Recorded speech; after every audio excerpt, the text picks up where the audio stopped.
Mais do que uma entrevista, é menos do que um debate. É uma conversa com contraditório, em que no fim é mesmo a opinião do convidado que interessa. É um debate em que eu perco sempre. O Perguntar Não Ofende é um podcast assinado por mim, Daniel Oliveira, o que não faz chorar. Quase sempre sobre política, às vezes sobre coisas realmente interessantes. Pode subscrever e seguir o Perguntar Não Ofende em Apple Podcasts, Spotify ou qualquer plataforma de podcasts que utilize no seu telemóvel ou computador. Também pode ouvi-lo sempre em expresso.pt/podcasts.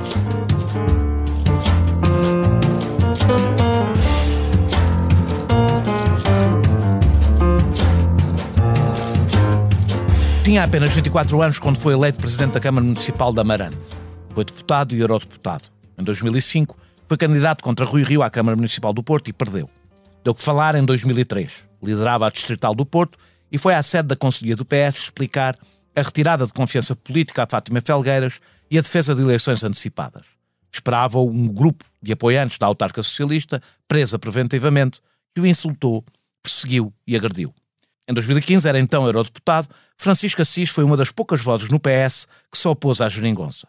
E esse será o centro da nossa conversa de hoje. O passado, a crise por que passamos e o futuro que se avizinha. A sua posição passada parece reforçada pela atual crise, mas a verdade é que as suas previsões falharam. Esta foi uma das soluções governativas mais longas da nossa história democrática e não se pode dizer que tenha saído cara ao Partido Socialista. Saiu seguramente mais barata do que uma viabilização de um governo minoritário de Pedro Passos Coelho, a alternativa que sobrava ao PS se tivesse seguido a sua posição de então.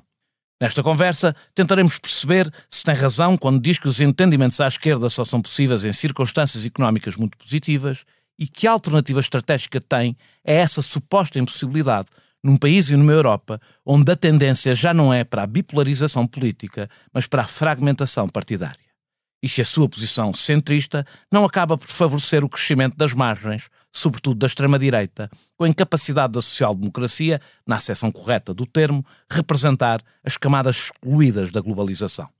Porque dirige ainda o Conselho Económico e Social, assistiu num lugar privilegiado a uma das frentes onde o entendimento e desentendimento à esquerda mais se joga: as questões laborais. Foram nestes temas que os desentendimentos entre o PS, por um lado, e o Bloco de Esquerda e o PCP, por outro, se agigantaram. É também em torno deles que um frágil e apenas provisório acordo entre o PSOE e o Podemos se mantém em Espanha.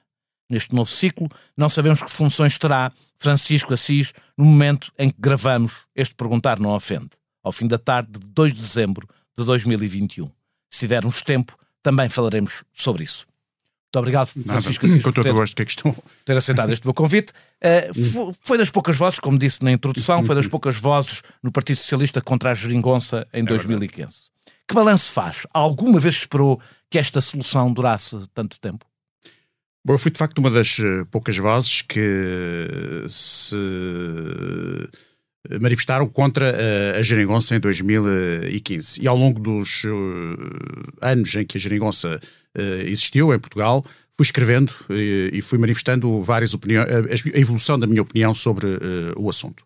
Eu diria o seguinte: a geringonça nasceu e persistiu. E persistiu por um período de tempo relativamente longo, há que o reconhecer. E, portanto, há que procurar também compreender as razões do seu surgimento e as razões da sua capacidade de resistência durante estes 6 anos. E eu estou disponível, e é um esforço que eu faço até intimamente, para procurar, com total abertura de espírito, compreender essa dimensão e o que é que isso significa de novo na vida política nacional.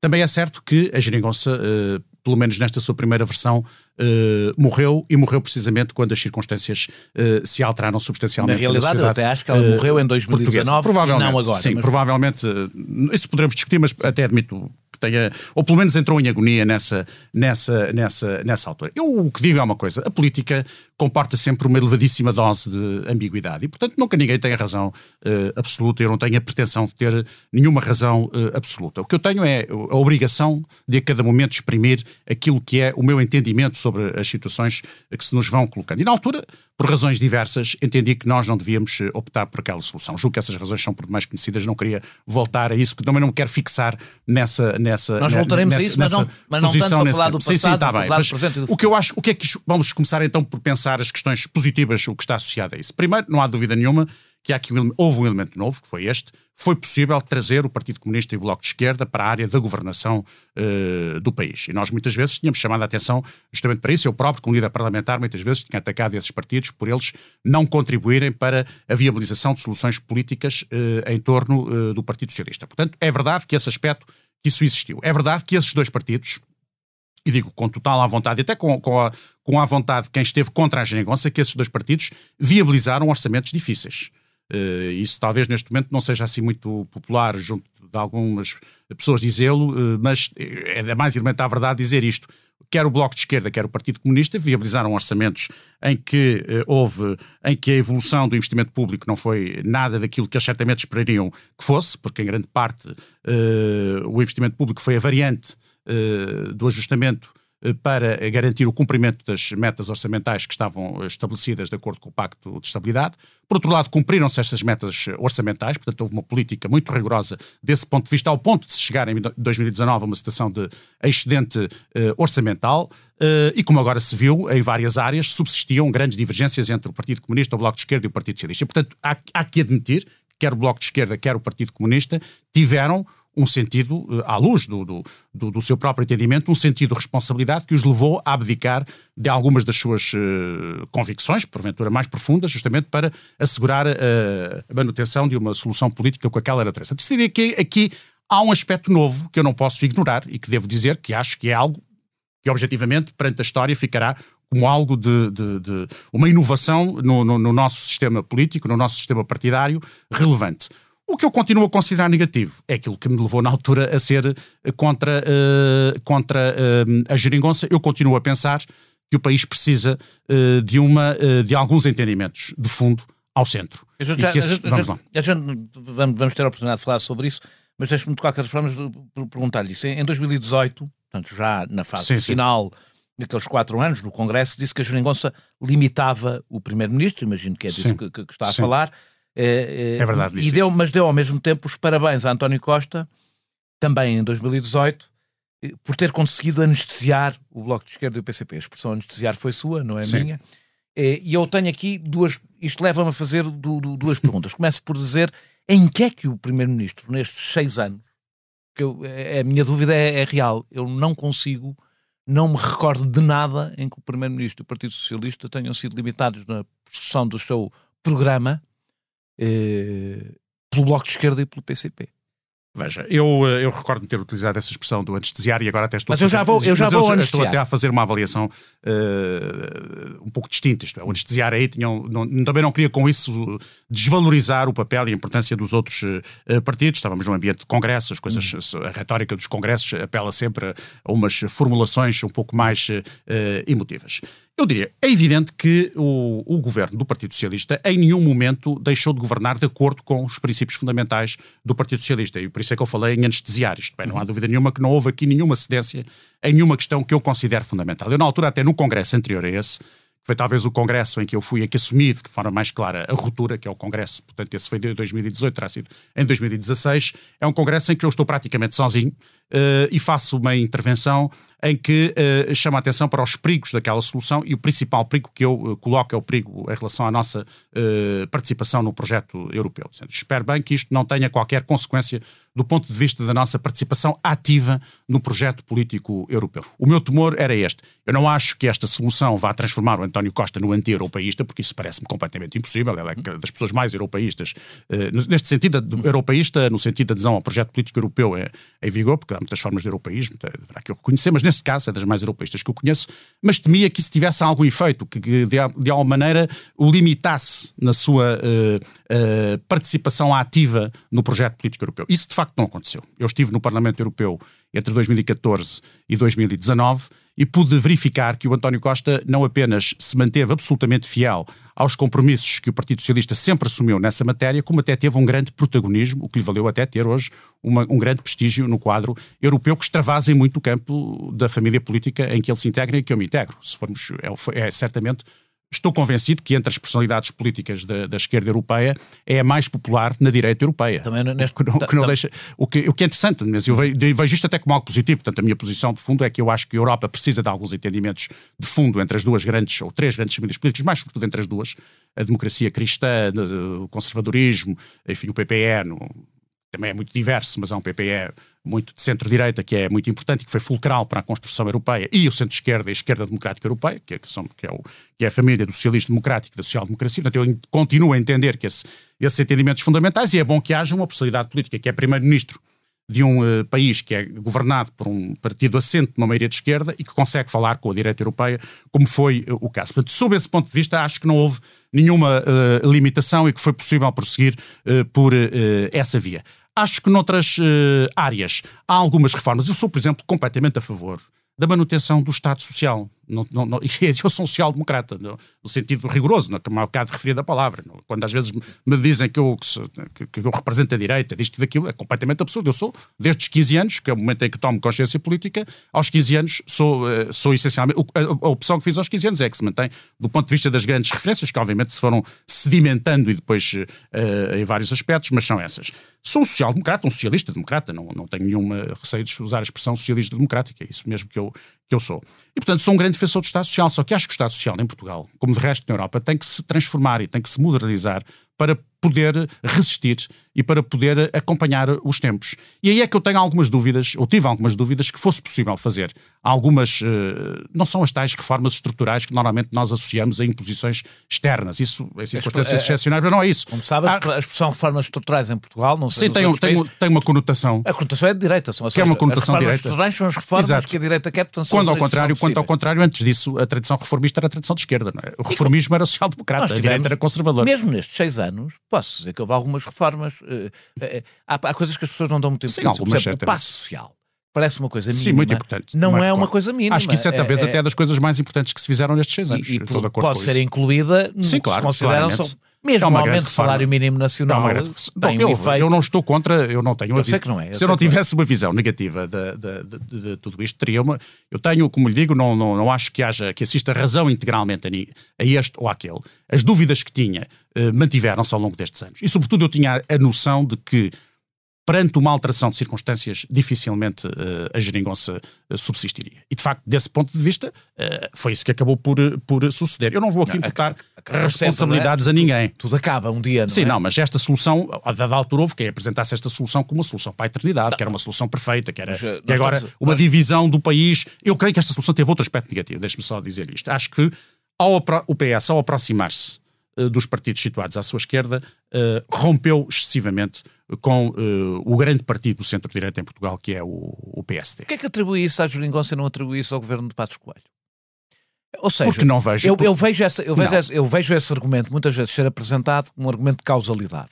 Sim. Quando eu, por acaso, acho que a geringonça é que resulta de uma radicalização do PS. Ou seja, a geringonça foi, e nisso a direita tem razão na crítica que faz, não é na crítica, na afirmação Sim. que faz, que foi uma aliança negativa. Na realidade, acho que todas as alianças começam por ser negativas. Sim, é por isso que elas parecem, senão já estavam juntos antes, não é? E é uma reação sobretudo dos eleitores, antes de mais dos partidos, à insuportabilidade de ter mais não sei quantos anos. Eu não tenho essa visão. Os eleitores de esquerda, evidente. Sim, mas é que nós não podemos homogeneizar os eleitores de esquerda, não é? As pessoas que em 2015 votaram no PS tinham uma apreciação da vida política e do país certamente muito distinta daqueles que votaram no Partido Comunista e daqueles que votaram no Bloco de Esquerda. Não sentiu a pressão do eleitorado do Partido Socialista, não sentiu uma pressão para uma solução de esquerda? É evidente que a partir do momento em que essa solução se desenhou e em que essa solução significava desde logo o regresso do Partido Socialista à área do poder, percebi que havia uma adesão a essa solução e inevitavelmente haveria. E se fosse ao contrário, provavelmente não, de certeza que acontecia o mesmo. Agora, o que eu entendo é que não se responde a uma radicalização com uma radicalização de sinal contrário. Mas acha que o Partido Socialista se radicalizou? Acho que no discurso radicalizou. Acho que houve uma fase em que claramente se radicalizou. Acho que a forma como, numa primeira fase, se tratou até esse período anterior da história do país, corresponde a uma radicalização. Nós temos que ter na vida política, e esse é um grande rigor na forma como abordamos os processos históricos, todos eles, e os mais recentes em particular. Mas não acha que houve não acha que o tempo da Troika foi um tempo... O tempo da Troika... de uma enorme radicalidade social. O tempo da Troika é preciso termos a noção de várias coisas. Primeiro, eu não me esqueço, porque era líder parlamentar na altura, que quem começou por introduzir políticas de austeridade em Portugal. Foi José Sócrates. Fomos nós, não foi José Sócrates, fomos nós, foi o Partido Socialista, fomos nós todos. Aliás, quando várias, nós todos, deixa-me só dizer, quando várias pessoas chamam a atenção que o Bloco de Esquerda e o PCP fizeram cair o governo, que não é rigoroso, até porque nada obrigava o governo a cair pelo PEC4 ter sido chamado, nem sequer era um documento... Sim, mas não havia condições nenhumas para continuar a governar. Agora é evidente que eu nunca responsabilizei ninguém. Na realidade já não havia. Já não havia antes, exatamente.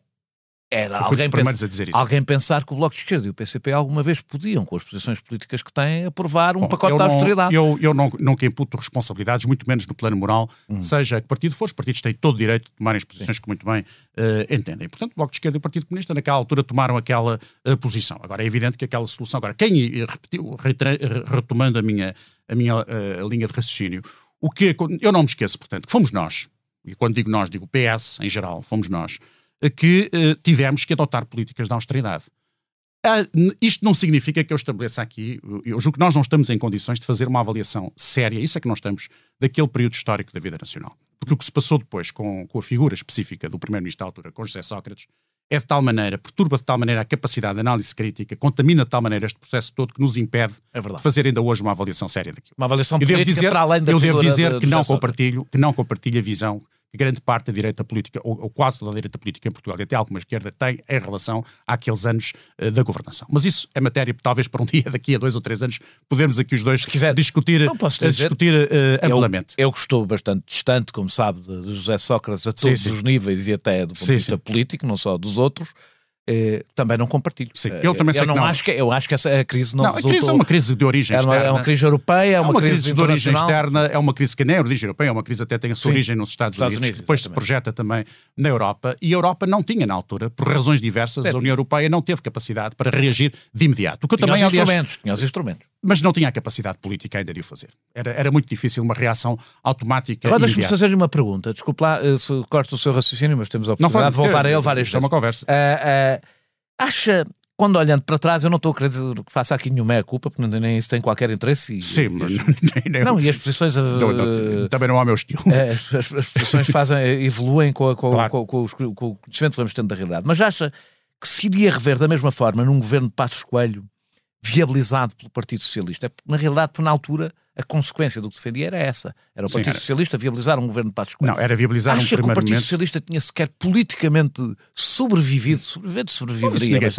Ninguém sabe. Eu acredito que sim. Senão não teria proposto na altura. Acredito que teria sobrevivido. Na altura o que eu preconizei fomos... Eu dei uma entrevista em que fui muito claro nas fórmulas que encontrei. Foi dizer, entendo que o Partido Socialista perdeu as eleições, tendo perdido as eleições deve extrair todas as consequências disso mesmo, deve viabilizar numa primeira fase uma solução governativa de quem ganhou, ainda que com maioria relativa às eleições, e devemos encetar de imediato um diálogo com o Bloco de Esquerda. Eu até estabeleci uma distinção entre o Bloco de Esquerda e o Partido Comunista, distinção que aliás mantenho, porque penso que o Partido Socialista está bastante mais, contrariamente, aí também não sou muito popular dentro do PS, mas acho que a proximidade entre o Partido Socialista e o Bloco de Esquerda é maior do que a proximidade entre o Partido Socialista e o Partido Comunista. A rivalidade do Partido Socialista com o Bloco de Esquerda só demonstra que a proximidade, Exato, eu acho que a proximidade é muito maior. Eu já disse, também já escrevi, e foi muito polémico, que entendia que o Bloco de Esquerda era um partido social-democrata.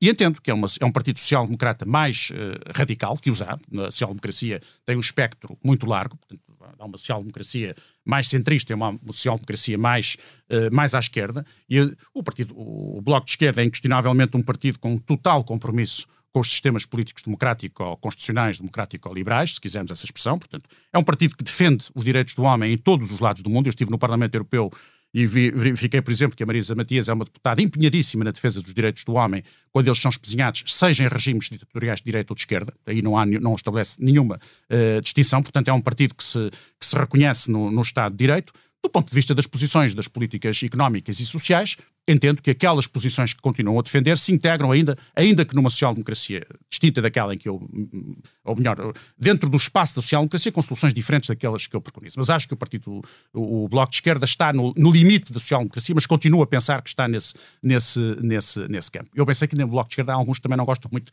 de ouvir isso. Não, muito. Esse é o meu entendimento em relação ao comportamento político do Bloco de Esquerda. Já no caso do Partido Comunista Português, entendo que é uma realidade distinta. Portanto, o que eu defendia era devemos encetar, tendo em vista a construção de uma alternativa de governo em Portugal. Portanto, eu não sou, com isso eu demonstrei que eu não era em absoluto contrário a uma solução de procura de soluções à esquerda, porque até admito naturalmente que elas se justifiquem. Achava que aquela solução era constitucionalmente disruptiva? Achava que era normal. Eu achava que tinha toda a legitimidade constitucional. Isso é evidente. Eu escrevi. Mas tinha um efeito político, não é? Entendi que era, eu coloquei a questão nestes termos, a legitimidade constitucional é indiscutível, a legitimidade política é discutível e a legitimidade moral é mais do que discutível. E porquê é que eu invocava a legitimidade moral? Porque entendia que o Partido Socialista, a meu ver, deveria ter dito antes ao país que estava disponível para uma solução daquela natureza. E, na verdade, nunca o disse. É certo que depois vários dirigentes do PS, fazendo uma auto-interpretação das suas próprias palavras anteriores, insinuaram que o teriam, de certa maneira, dito em vários congressos do PS. António Costa, não é? Sim, mas o meu entendimento nunca foi esse. Eu confesso que nunca me passou pela cabeça, e eu não sou propriamente uma pessoa desatenta da vida política, nunca me passou pela cabeça, até ao dia em que foi anunciado que o Partido Socialista estaria disponível para dialogar com o Bloco de Esquerda, com o Partido Comunista, que o PS fosse fazer aquela coligação naquelas circunstâncias históricas. Não me pareceu, sobretudo depois de ter perdido as eleições. E, portanto, a minha grande divergência foi essa. E depois também estava um pouco marcado pela circunstância de que eu próprio tinha sido candidato, tinha encabeçado a lista ao Parlamento Europeu, e o líder anterior do PS tinha sido afastado da liderança do partido, tendo o argumento então invocado é que a vitória tinha sido uma vitória escassa, a célebre vitória do poucochinho, não é? Foi por poucochinho.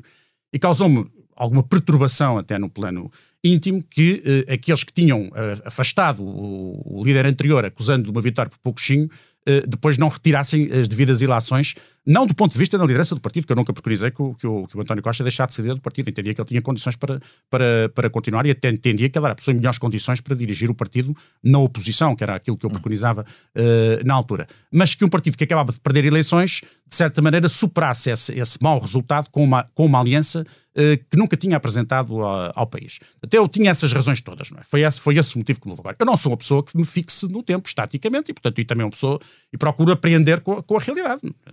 Não tenho uma visão dogmática de nada.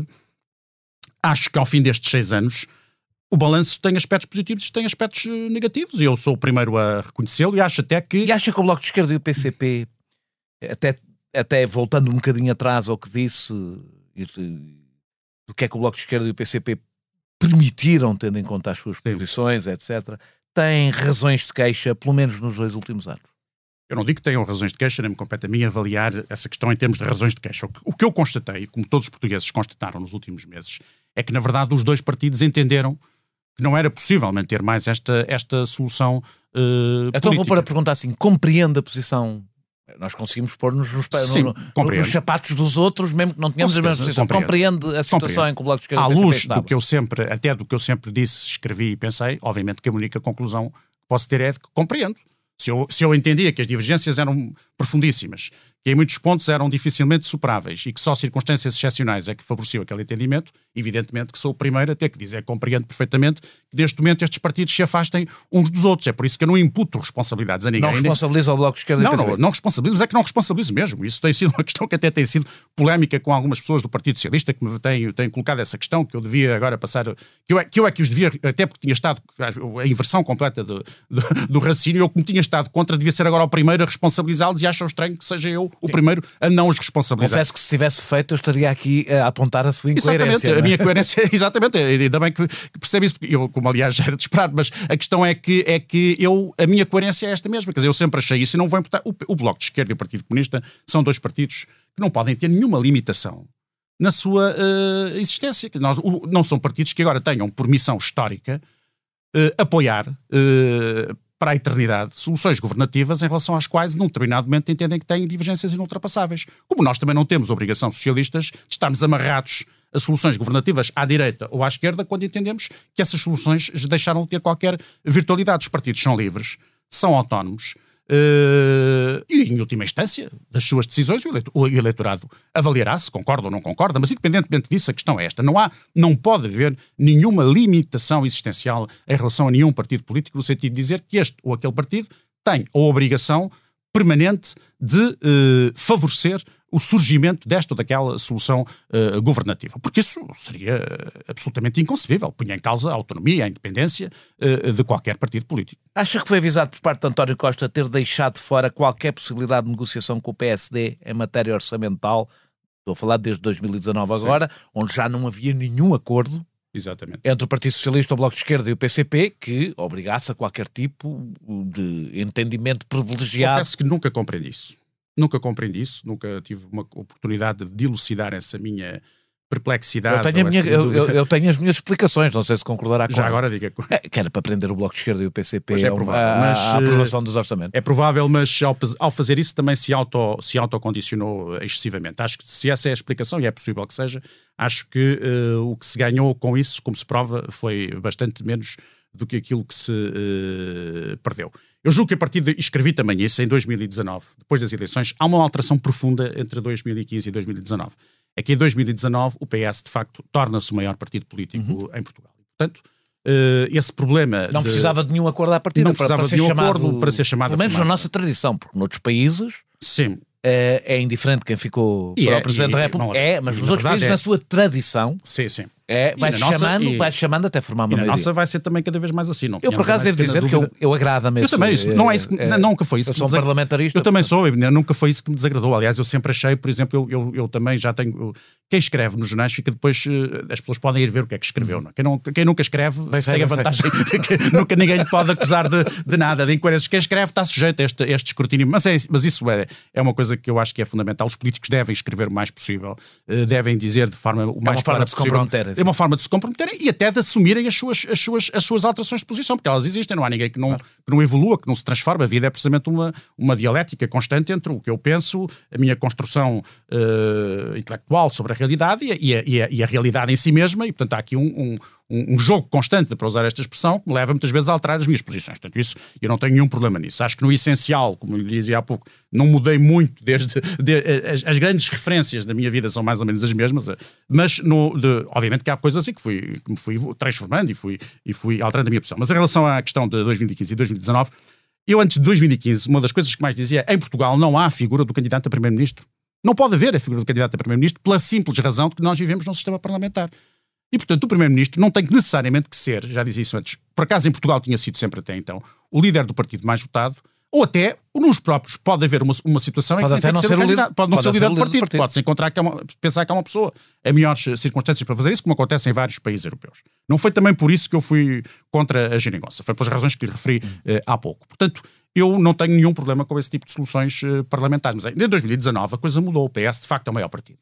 E o primeiro-ministro é inevitavelmente o António Costa. A partir desse momento, eu julguei que a posição que se ia assumir é a posição que, ao que parece, agora se está a assumir e que me parece correta, que é a posição, e foi isso é que eu também já, indo um bocadinho mais longe, já disse aqui há dias sobre a questão do futuro, que é a posição mais correta, quer dizer, nós temos um programa para o país, vamos apresentá-lo, o país vai votar, e depois agiremos em consonância com os resultados eleitorais, e se formos o partido mais votado, sem maioria absoluta, se há maioria absoluta está o problema resolvido, não é? Governará o PS sozinho.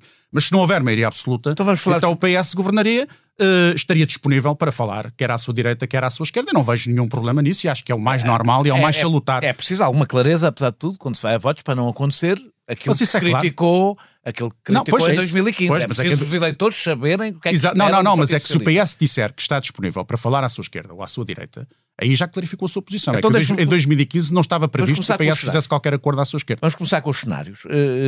Começamos pela maioria absoluta. Sim. Esse não é uma escolha, ou tem ou não tem. Sim, é evidente.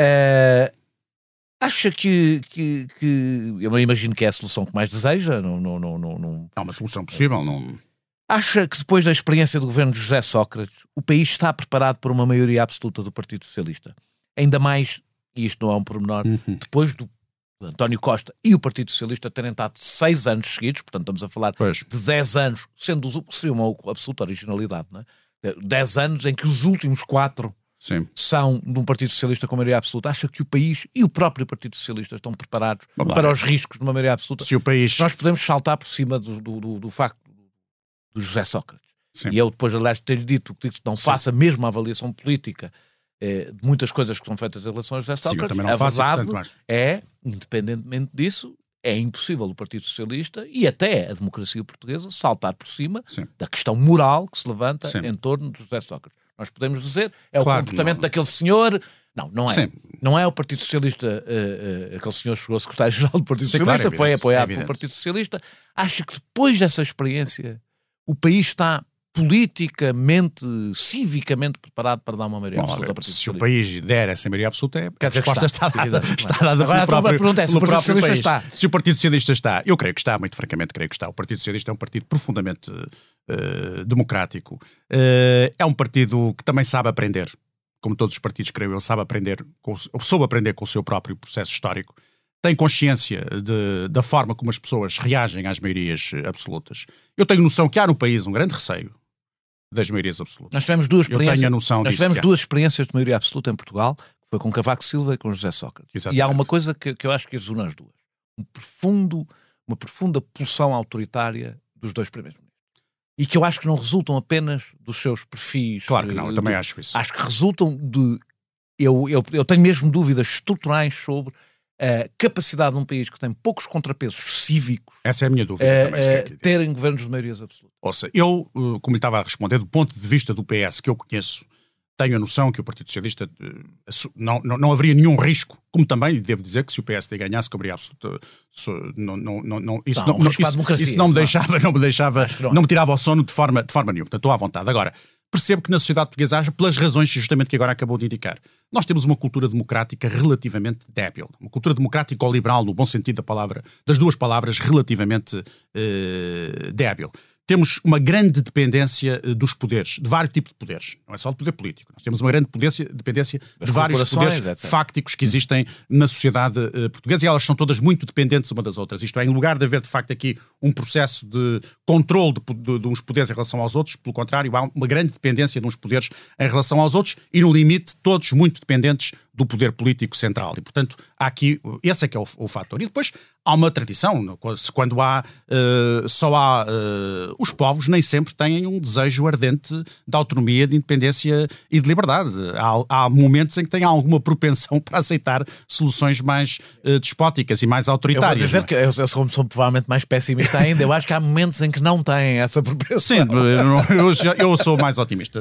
Eu tenho uma visão. Eu já passei por uma fase de um certo pessimismo antropológico, agora já estou noutra outra vez, já estou mais velho e curiosamente reencontrei um certo otimismo antropológico da minha juventude, ainda bem que é a melhor maneira de lidarmos com o mundo. Mas a verdade é que eu tenho noção disso mesmo. Aliás, ao longo da história muita gente escreveu sobre isso, não é? Sobre a propensão as pessoas também têm. Porque é que o tirano existe muitas vezes? Porque as pessoas também têm às vezes o desejo da tirania. E a verdade é que vão de encontro à tirania. Temos uma sociedade civil organizada débil, temos muito sindicalismo débil. Temos estruturas de oposição social muito débeis.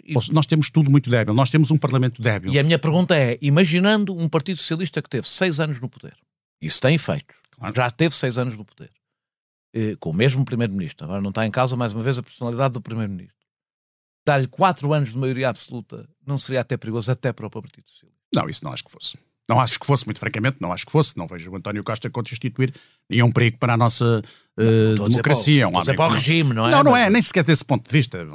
Nós tivemos as divergências que tivemos e que são conhecidas, mas eu vejo nele uma pessoa com cultura democrática, com respeito pelas oposições, com o seu estilo próprio, que toda a gente conhece, às vezes um pouco irascível nos debates parlamentares, mas o estilo dele, mas a substância, vejo uma pessoa com um profundo sentido do compromisso democrático. Não acho que haja nenhum risco nisso. Como lhe disse, se fosse o PSD também não acharia que existisse risco algum. Respondeu. Agora, também acho que não é muito provável que aconteça nem uma coisa nem outra. Não estou, eu francamente, como eleitor que sou, obviamente, toda a gente o sabe, e militante até, não muito ativo nos últimos anos, mas militante muito convicto do Partido Socialista, não estou propriamente à espera desse resultado eleitoral, como também não acho que o PSD vá ter nem de longe nem de perto uma maioria absoluta. Acho que a minha perspectiva é que haja um Parlamento relativamente fragmentado nas próximas eleições, ainda que possa eventualmente os dois partidos reforçar um pouco possam reforçar as suas votações. Se não houver maioria absoluta do PS e o PS vencer as eleições, que parceiros de diálogo, já me respondeu em parte a dizer que deve falar ora com a esquerda ou com a direita, mas é preciso haver algum parceiro de diálogo.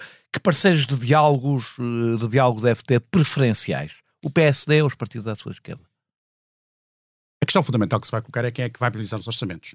Essa é que é a questão essencial, porque no resto, evidentemente, que nós conseguimos falar com uns e com outros. Há temas em que nós estamos mais próximos ou que mais facilmente suscitamos a adesão. Mas mesmo aprovar os orçamentos tem que ter, como se viu agora, com o risco de toda a negociação sobre todos os temas acabar por afunilar no orçamento, naturalmente os partidos viabilizam um governo, querem alguma coisa em troca, e não é só como é que se gasta o dinheiro, não é? Claro, não, e estou de acordo com isso, eu não estou contra isso. Aliás, o que eu disse outro dia, que algumas pessoas não entenderam, foi: eu entendo que esta reprovação do orçamento significou uma moção de censura ao governo.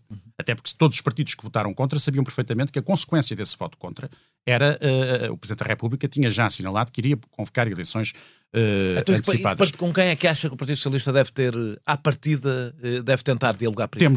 Temos que esperar pelo processo eleitoral, temos que esperar pelas posições dos partidos na Assembleia da República. Eu entendo o seguinte, a visão mais vasta, depois vamos à questão. Eu acho que em Portugal, felizmente, temos uma sociedade relativamente moderada em que há uns 70% das pessoas que se reconhecem em 2 ou 3 coisas fundamentais. Primeiro, na democracia constitucional, tal como ela existe desde 76. Segundo, na integração europeia e na própria integração no espaço monetário europeu, na moeda única. Portanto, numa economia e com duas resultantes daí, uma economia de mercado e uma economia social de mercado. E num Estado social. Eu acho que em Portugal é dos países da Europa onde há o maior consenso em torno de um Estado de Previdência com um vasto alcance. E para isso também concorre o facto de nós somos um país relativamente pobre e desigual. E muito desigual. A desigualdade é, de facto, um dos problemas maiores do nosso país e nesse sentido, e muito pobre, ainda em muitos pontos de vista. Ainda há muitas pessoas que estão, de facto, muito abaixo. Não é aquela pobreza absoluta, mas é uma pobreza relativa ainda muito significativa. E, portanto, as pessoas têm noção de que precisamos de um Estado de Previdência ativo, que é um fator gerador de igualdade de oportunidades, promotor de dignidade, e que cria, de facto, coesão social e mais do que isso, que é aquele que verdadeiramente permite a afirmação do próprio indivíduo. O Estado Social a meu ver, o Estado Social é o que permite a plena afirmação do indivíduo, não do indivíduo atomizado, de um ultraliberalismo radical, que acho que nem tem expressão em Portugal, agora vai tendo alguma, mas não tem grande expressão, mas o indivíduo, enquanto afirmação do sujeito próprio, crítico, com dignidade, é o Estado, é a presença do Estado. O Estado ajudou, historicamente, o Estado Social ajudou a afirmação do indivíduo, contrariamente ao que muitas vezes é dito e é escrito por algum liberalismo apressado. Até porque há outros poderes que não o Estado, e quando não é o Estado... Claro, tem que ser, é evidente, se não existisse o Estado, que a sociedade dizer, se não existisse Estado Social... O Estado Social é, de facto, das maiores conquistas. Países pobres que não têm o Estado Social têm a Igreja, por exemplo, a fazer... ou têm a Igreja, ou têm paternalismo, ou têm relações na base do paternalismo. Mas o paternalismo é a anulação do indivíduo. Porque o indivíduo que, para sobreviver, depende do outro, perdeu toda a sua liberdade, não é?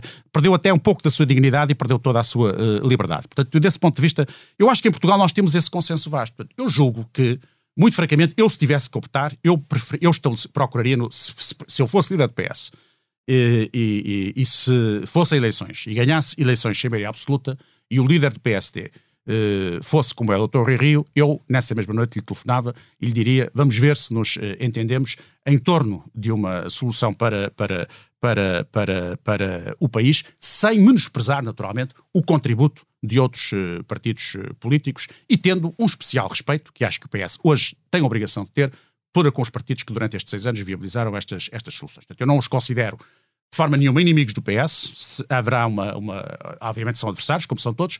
Há muitas matérias em que eles podem ter uma participação muito ativa, mas eu privilegiaria neste momento, essa é a minha posição, foi a minha posição nos últimos anos, privilegiaria até pela natureza do líder do PSD. Privilegiaria que é um diálogo com o PSD. E com este PSD liderado pelo Dr. Rio, porque o Dr. Rio de facto é uma pessoa que, como reconheceram agora mesmo alguns altíssimos dirigentes do Partido Socialista nesta última fase, é uma pessoa que representa o centro dentro de uma posição mais centrista do PSD. Está longe de ser um representante de setores mais à direita do partido. Eu privilegiaria uma solução dessa natureza, que não passa necessariamente, e também quero esclarecer isto, pela formação de um governo do Bloco Central. Mas acho que isso está esclarecido. Acho que ninguém não estou a dizer que também seja impossível. Isso é a minha diferença em relação a várias pessoas, é que eu não sou absolutamente contra. É que há alguns que dizem, não, nem pensar, de forma não sou, e também não acho... Há uma razão, há um trauma. O único Bloco Central que existiu significou o PS correu riscos de autodestruição quando ela aconteceu.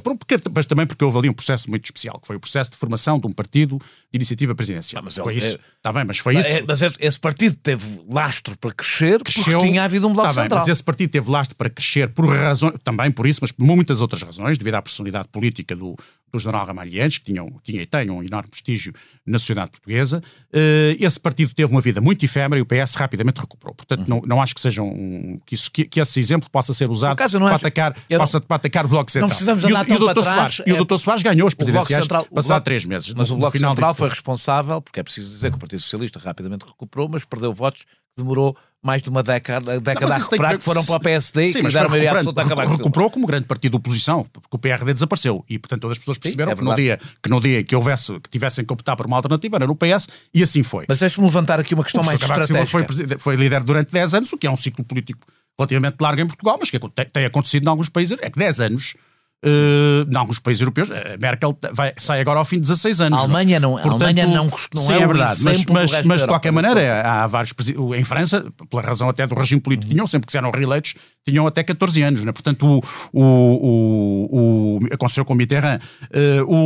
Em Espanha tivemos o Felipe González foi primeiro-ministro 13 ou 14 anos, portanto há ciclos políticos, ou já houve ciclos políticos muito longos em vários países europeus, na Áustria. Deixa-me levantar aqui uma questão estratégica dessa sua escolha. Mas essa seria a minha escolha, repito, sem qualquer tipo de animosidade particular em relação a partidos situados à nossa esquerda e com os quais eu acho que o PS devia manter um diálogo permanente. Até porque isto mudou muito na vida política.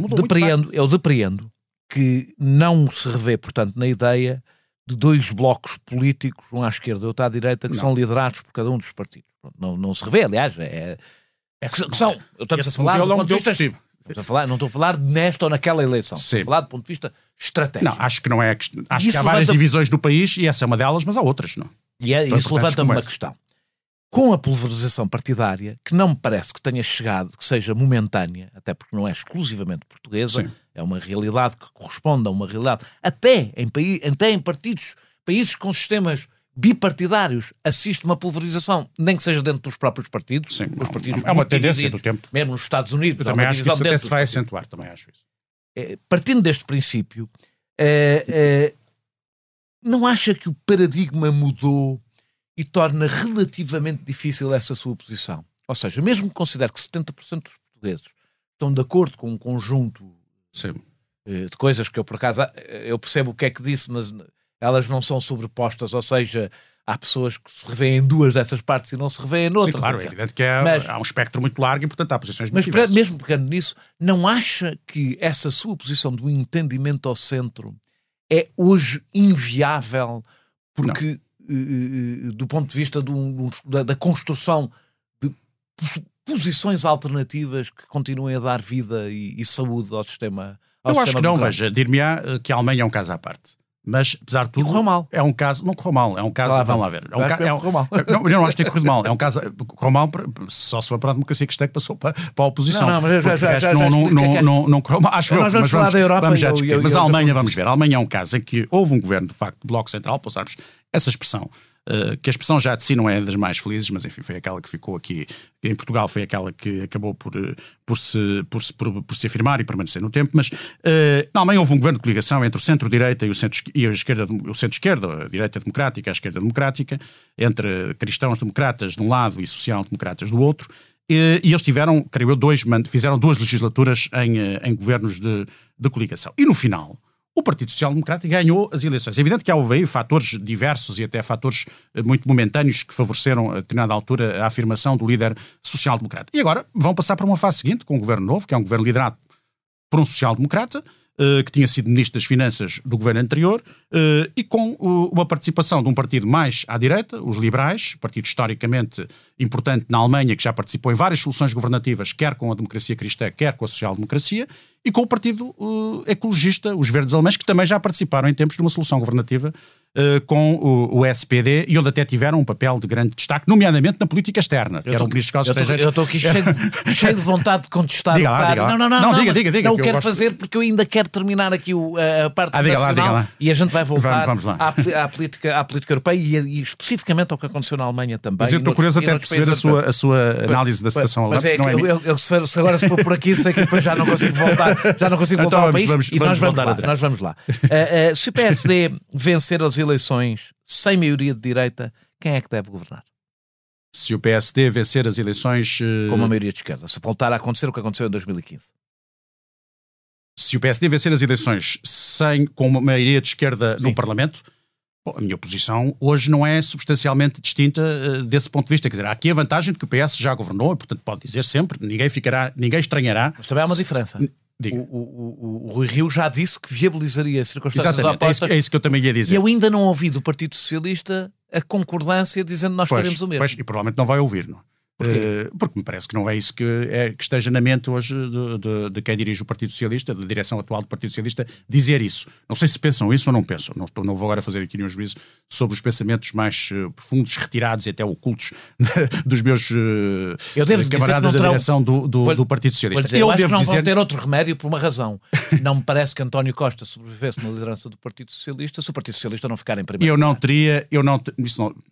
Também não faço essa análise. Não estou a antecipar isso, não quero entrar nesse campo, porque isso é um campo então aí que já esse aí já é pantanoso quase, não é? Então não quero entrar nesse domínio, nesta fase da vida política. Dia 30 de janeiro acho que temos que ter algum cuidado. E eu devo explicar outra coisa, eu só estou a falar aqui com toda esta abertura porque a presidência do SES, também cai com a dissolução da Assembleia da República. E como cai, portanto, eu neste momento retomo uma liberdade de intervenção pública que durante o último ano e meio naturalmente não tive, e retomo sem abdicar, não tive, mas também não deixei de dizer o que pensava, disse-o de forma mais reservada, digamos assim, e agora retomo aqui alguma liberdade de intervenção pública e entendo que tenho essa obrigação, porque eu gosto de políticos que falam e não de políticos... Se há coisa que me causa perturbação são os políticos que fazem carreiras com base na gestão do silêncio. Isso é a pior forma que há de fazer política. E é menos democrática. São políticos pouco escrutinados e até num limite são políticos pouco sérios. Não? Porque um político tem a obrigação de falar.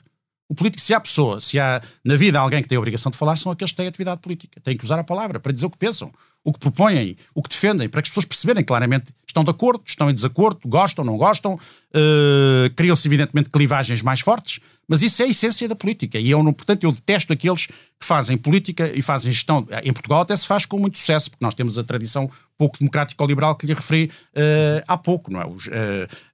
As soluções autoritárias não são assim uma coisa estranha à sociedade portuguesa e à história portuguesa. Portanto, em Portugal é muito fácil fazer uma grande carreira política sem nunca ser submetido a uma eleição a sério, sem nunca afirmar claramente uma posição bem definida e estando até disponível para servir em cada momento soluções políticas de natureza muito distinta. Não é o meu caso, como não é o caso das pessoas que temos vindo aqui a referir, nem é o caso do António Costa, nem é o caso do Rui Rio, nem é o caso da maior parte das pessoas, que não é o caso dos outros líderes partidários, da Catarina Martins, de outras pessoas que não vou agora referi-los a todos. Mas a verdade é que eu, portanto, correndo o risco de dizer aquilo que penso, não sei o que é que vai acontecer, não sei se teria essa consequência. Julgo que, num quadro desses, é evidente que o quadro é diferente e é mais favorável até que o PS viabilizasse esse governo do que era em 2015. Isso também eu reconheço, porque em 2015 ainda poderia usar o argumento que usou há pouco, que eu na altura não fui sensível a ele. Mas reconheço que muita gente foi sensível, que era o argumento de que havia de facto um país muito polarizado.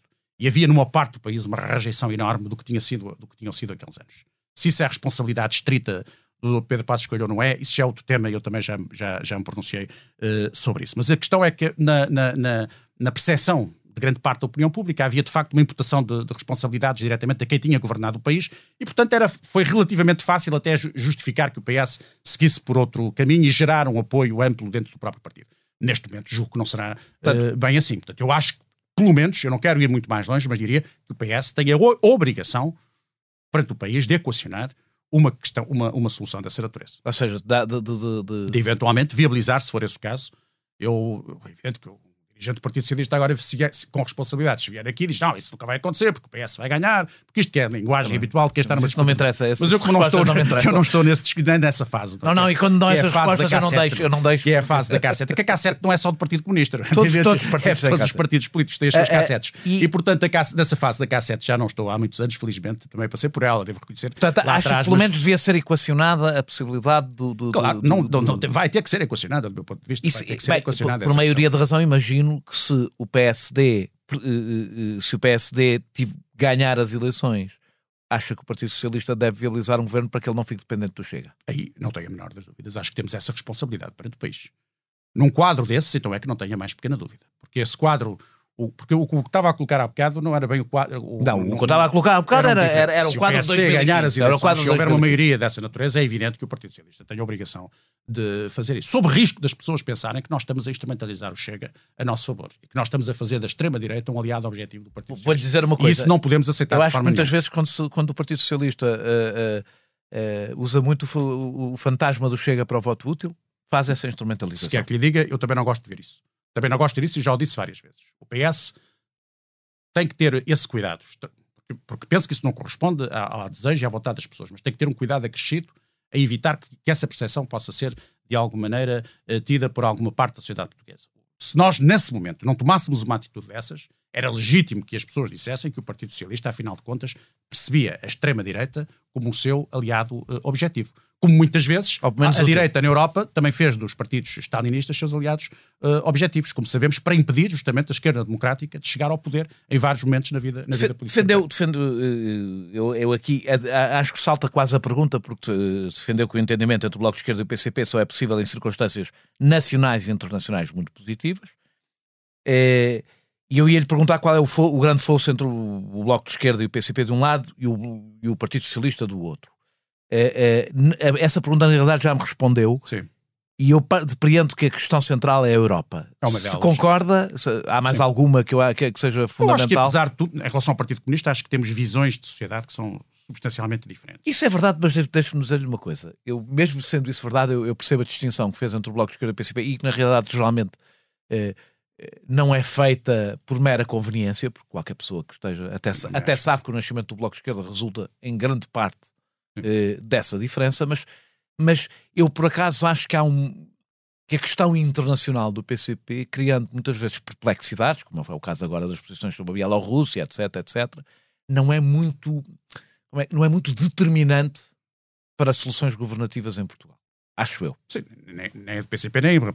As questões internacionais nunca são muito determinantes. Portugal não é um país muito... Mas é curiosamente... Mas é curioso que mesmo...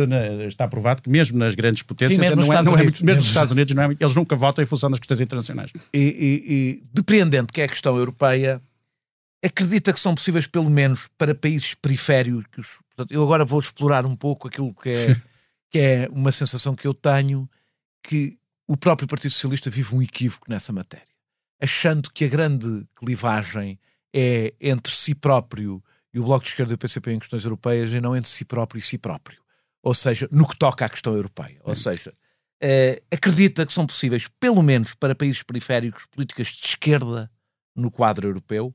A esquerda não perdeu já o combate na Europa. Ou seja, se o Partido Socialista não está ele próprio confrontado, o Partido Socialista, estou a dizer os Partidos Socialistas, e os partidos sociais-democratas de países periféricos, ou seja, que não têm a capacidade de, não é a mesma coisa que a Alemanha, claro, ou que não têm a capacidade de determinar políticas europeias.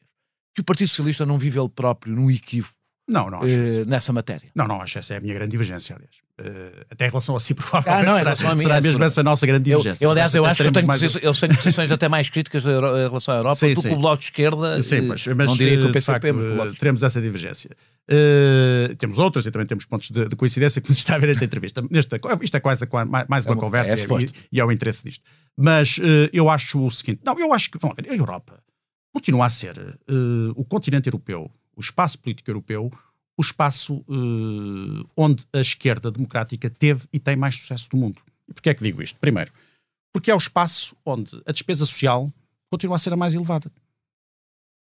Não há nenhum outro espaço do mundo, seja no mundo ocidental, seja noutras partes do mundo, onde verdadeiramente a despesa social seja tão elevada como é no espaço europeu. Vamos ver. Qual é a percentagem da despesa pública no produto interno bruto de cada um dos países europeus? É elevadíssima. Em França, por exemplo, é elevadíssima. Na Alemanha é muito significativo. E nos países periféricos também é a mesma coisa. Seria diferente. E os países periféricos são muito diversos. De uma certa medida, tanto somos periféricos nós, como são os países leste, como são os países nórdicos. E as realidades são bastante diversas. Mas a verdade é que a União Europeia, a meu ver, é hoje um elemento fundamental de proteção de todos os países europeus. Se estivéssemos sozinhos, a situação era muito pior. Essa é a minha primeira apreciação. Seríamos muito mais vulneráveis ao processo de globalização. Essa não é a questão. A questão não é... Eu não estou a discutir consigo a integração de Portugal na União Europeia. Isso é evidente. Eu estou a discutir outra coisa, que é se onde as coisas são decididas hoje, que é a União Europeia, que é a União Europeia, grande parte das coisas são fundamentais para o país. E quem é que as decide? quem as decide, Não são as e se a esquerda e se a social-democracia não perdeu essa guerra. Não, eu acho que não perdeu, pelo contrário, e acho até que reforçou a sua posição nos últimos anos. Acho que esta vitória da social-democracia alemã é fundamental desse ponto de vista e projeta alguma expectativa. Mas, primeiro, a presença da social-democracia nos governos anteriores foi importantíssima para a Europa. Porque as políticas da senhora Merkel, e eu tenho um enorme respeito por ela, mas as políticas dela teriam sido diferentes das que foram, e teriam sido piores, do meu ponto de vista, se a social-democracia não estivesse presente no governo, governo alemão, e ocupando pastas relevantíssimas. Não fará a mesmo balanço que eu, mas o político mais liberal do ponto de vista económico que a Alemanha teve foi do SPD, foi o Schröder. Foi ele que deu fez a revolução liberal. Não, eu não digo que seja a revolução liberal, mas de facto quem fez essas tais reformas... Liberal no sentido económico. Ele fez uma opção de fundo. Os alemães têm uma tradição política diferente da nossa, e portanto também têm uma capacidade de criar consensos sociais e políticos muito maior do que a nossa. Isso é verdade, e portanto é por isso que nem sempre é fácil transpor para países como o nosso o modelo alemão. Ele pode ser um modelo... Mas mesmo assim, a Alemanha, o SPD, um governo alemão pode ter uma política, até pode ter uma política de reforço do Estado Social. E um governo do sul da Europa também pode ter. Não, e os países para os países periféricos não querem dizer rigorosamente nada. Independentemente de gostarmos ou não gostarmos, o que é que está a acontecer em Espanha? Não está a haver um reforço do Estado Social neste momento? Está. É um governo de esquerda, claramente, em Espanha. Até podemos gostar mais ou gostar menos. É um país periférico. Apesar de ser uma economia relativamente forte, é um país periférico. Eu, aliás, aqui quando falo de países periféricos, estou a incluir Itália, que são os países Portugal, que perderam exatamente. com o euro. Em Portugal, o que é que aconteceu nos últimos anos? Para o bem ou para o mal, uns gostam mais, outros gostam menos, mas houve, de facto, uma valorização em muitos campos das políticas sociais, como referiu há pouco. Houve um aumento significativo do salário mínimo. Isso é uma evolução muito importante. Eu disse que com isso estou inteiramente de acordo.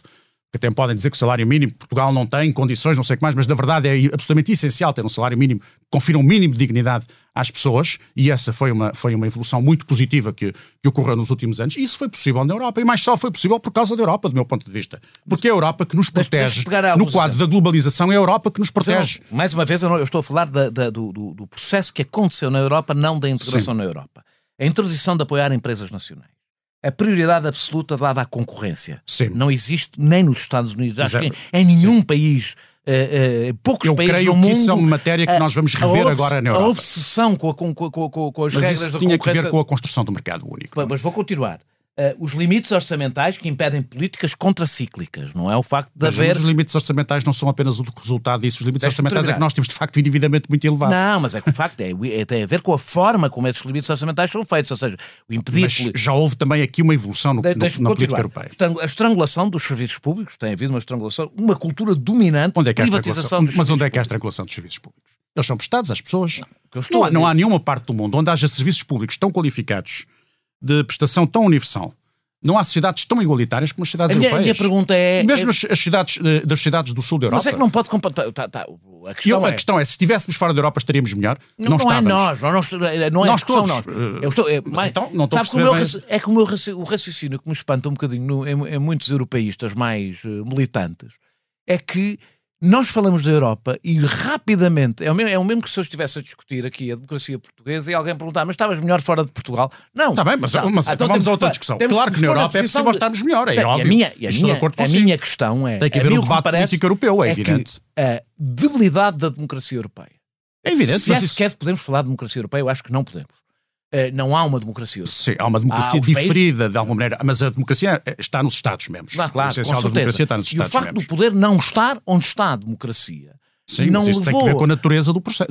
E isso não levou a uma perda de poder da social-democracia que faz uma coisa, que o Partido Socialista, se apresentar um programa social-democrata pujante, rapidamente vai descobrir que ele não tem lugar na União Europeia. Eu acho que a questão não é europeia. Eu acho que o problema é outro.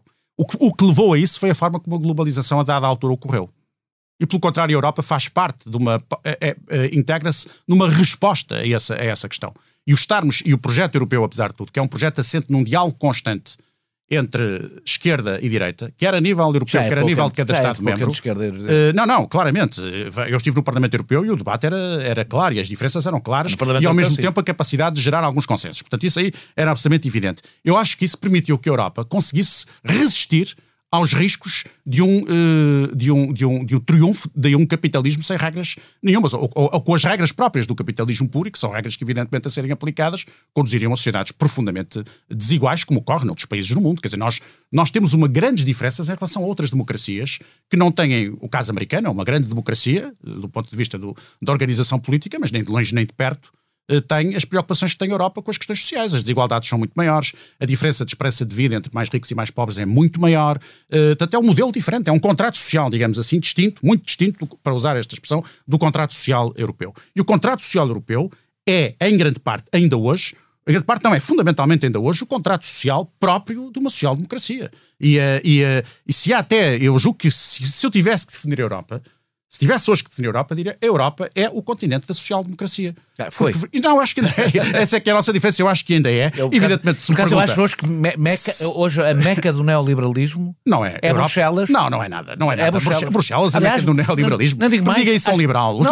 Os liberais odeiam Bruxelas. Está bem. Os liberais acham que Bruxelas são regulamentos. Os liberais odeiam Bruxelas. Não gostam mesmo. Não gostam. Os liberais puros e duros odeiam Bruxelas. Bruxelas é pelo contrário. Eu estou a dizer isto, é que nós, por exemplo, mesmo na reação a esta pandemia, vemos quanto dinheiro, por exemplo, os Estados Unidos injetaram na economia para reagir a esta Eles crise. também têm um modelo distinto. E quanto dinheiro é que a Europa consegue injetar? Mas a Europa, portanto, tem políticas pujantes do Estado. Os Estados Unidos, neste momento, têm políticas... Está bem, mas é diferente. Mas, ao mesmo tempo, eles têm respostas pujantes, mas também têm preocupações sociais muito mais básicas. Por isso é que temos que ter isso. E nós não podemos ter essas respostas tão pujantes naquele momento porque temos despesas rígidas sociais muito mais elevadas. Isso é social-democracia, isso é a Europa, do meu ponto de vista. As soluções centristas têm-se mostrado trágicas e cá vamos falar finalmente das soluções centristas. E da Alemanha e etc. Porque as soluções centristas têm-se mostrado trágicas em vários países europeus.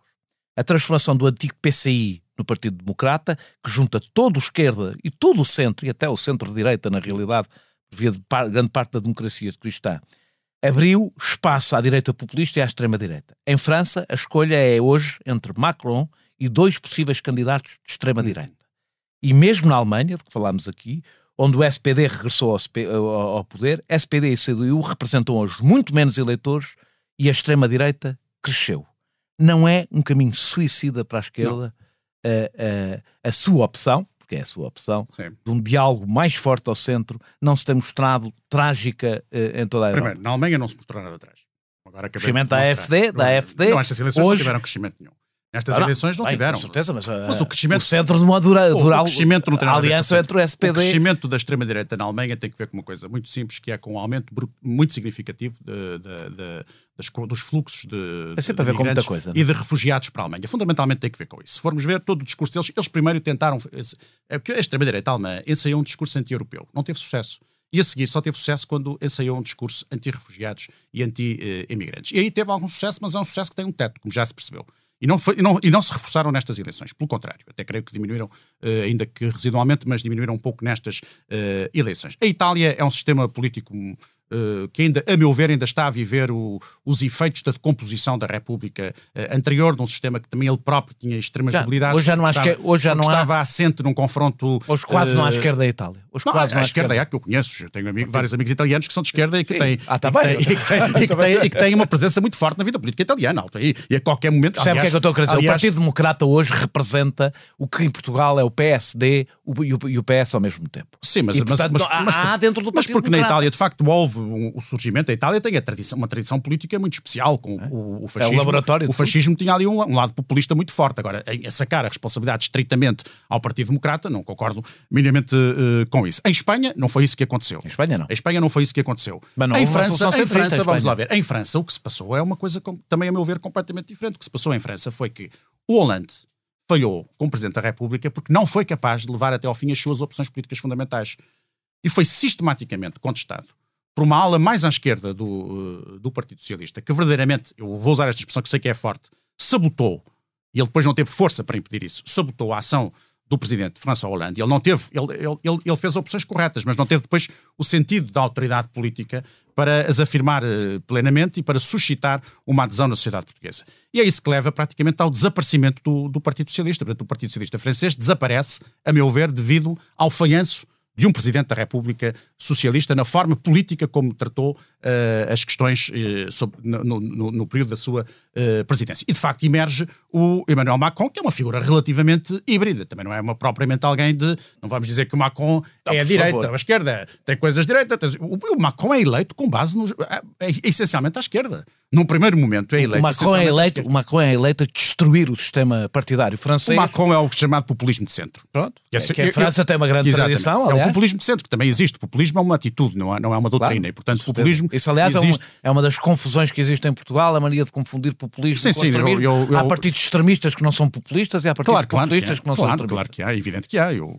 por exemplo, nunca disse que o Partido Comunista é um partido populista. Não é nada acho que não seja populista. Acho que eles são zero populistas. Aliás, é a parte mais me agrada neles é porque não são nada não são nem nunca populistas, foram, nem nunca foram, exatamente, e as personalidades que eles têm no Parlamento e tudo são antítese dos populistas, portanto essa confusão existe em Portugal e não se pode cultivar. E há populismo de centro, e o Macron representa de facto esse populismo de centro, e vamos ver agora qual é a evolução da situação. Mas a extrema-direita em França já tem vindo a crescer de há muitos anos a esta parte. E infelizmente a extrema-direita, a França é o único país ocidental onde a extrema-direita tem implantação popular longuíssima data, mas a própria extrema-direita quase nunca deixou de ter. Sim, aliás, até há autores, como sabe, que defendem a mesma tese, que o fascismo verdadeiramente começou, as teorias fascistas têm a sua gênese no pensamento político francês, que é uma coisa que os franceses ficam furiosos quando se lhes diz isto, mas a verdade é que há de facto uma tradição jihadista, é uma tradição anteriorista, é uma tradição populista, ou nacionalista, pré-fascista, pelo menos em França, que é anterior ao fascismo italiano. Não tenho grandes dúvidas sobre isso, mas embora depois os italianos já tenham teorizado e tenham praticado isso. Mas eles depois também tiveram Vichy, não é? Portanto, também tiveram aquele momento macabro da sua vida. Agora, em relação à França, também o que levou muito ao crescimento da extrema-esquerda também foi o fenómeno. Quer dizer, estes são países que estão a lidar mal com o fenómeno das imigrações, sobretudo das imigrações provenientes de um espaço cultural distinto do espaço cultural europeu, que é o espaço do mundo islâmico. E têm muita dificuldade eles sempre tiveram essa imigração. Mas agora estão com maiores dificuldades em lidar, sobretudo porque houve também uma mudança aqui, curiosamente, que são estas pessoas que neste momento os que têm mais dificuldade de integração até muitas vezes é a terceira geração.